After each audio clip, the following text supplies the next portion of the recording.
I call Tim Macindoe, the Honourable Tim Macindoe.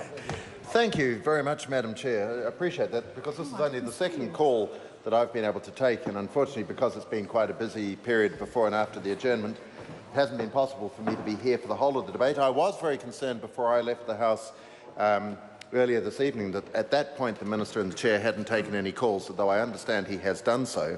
And the reason I was concerned was because there were not only a huge number of questions being put to him, but also because there were some very significant amendments being suggested, including one in my name, and I hope it's had adequate discussion in my absence. I am putting forward another supplementary order paper, Madam Chair, and I think it comes down to the crux of one of the most important matters.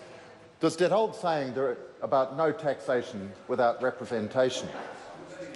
And, Madam Chair, in the context of this debate, I think what we are really looking at is a tax that is being proposed, not only without adequate consultation, but definitely which is not representative of the wishes of the electorate. Because, Madam Chair, there is ample evidence now from right around the country, not just in the Auckland region that is most directly affected in the immediate future by this particular tax, of the fact that this is not a tax that enjoys popular support.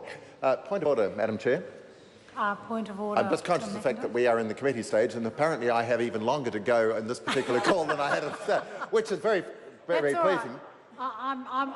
Mine says 4.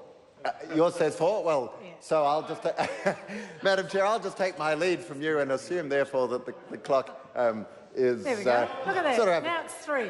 I'm very happy to get on with it, but it is, of course, like, no, not filibustering at all, but it is discombobulating when one is looking at the clock and trying to work out, the clock has just miraculously changed. I do apologise. No, that's fine. Thank you, Madam Chair. I shall resume. And the point I was making is a serious one, that there is ample evidence from right around the country now that this is a particular measure that is deeply resented by many, and in particular in areas that Labor MPs claim to represent and claim that they have their greatest support. Because there's no doubt at all, Madam Chair, that this is a tax that will fall disproportionately and most unfairly on those on low and modest incomes. And in my own electorate, I have many people who fit into that category, and what is becoming clear is that while it may not be applying down in Hamilton and the Waikato region just now, nevertheless, it is clearly envisaged by the government that the breadth of this legislation would be extended where was the country unfortunate enough to see them get a second term. And I want to implore the government to look at the impact not only on those people who they claim to represent, but the public at large who will not benefit from this tax, but who will certainly pay quite a slice of it. And I had the opportunity to do some campaigning up in Northcote during the recent by-election. And it was very obvious as I spoke to people as I knocked on their doors and out on the streets, that they were saying, we don't want to pay this tax. It's not going to be a benefit to us, and yet we're going to have to pay a large chunk of it.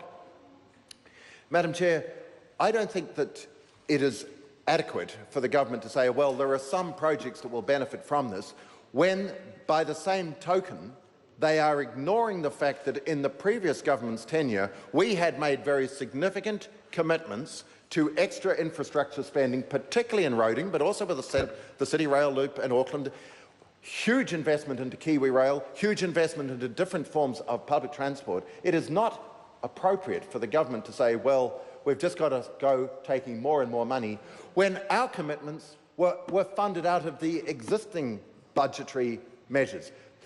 And here, not only have we got a government that is saying, well, we need more money for these few projects, but in fact they're saying a whole lot of things that the previous government was able to fund are now disappearing. Well, will the public get their money back?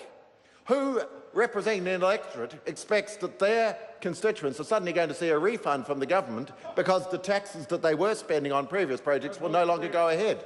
And I am absolutely distraught that in my Waikato region, not only is the Cambridge to Pairiri, or in fact Cambridge right to the foot of the Kaimai Ranges proposal, no longer going to go ahead, because that is a project that would have not only saved huge time, reduced congestion and made transport much more efficient, it would have saved lives. The same was true of the extension of the road to T-Rail. So, Madam Chair, my point is that without consulting the public about this, the government is intending to take far more in tax than they ever let on beforehand, reducing the number of projects on which that tax will be spent, confining it to some very narrow areas, ignoring the overwhelming body of public opinion that says this isn't necessary and we shouldn't be doing this. We can be funding our infrastructure through the provisions that the previous government has made, and bear in mind that this government inherited a very strong economy, whereas its predecessor inherited a very weak one. This is just the wrong way of going about this whole particular issue. I call the Honourable Nick Smith. Madam Chair, there are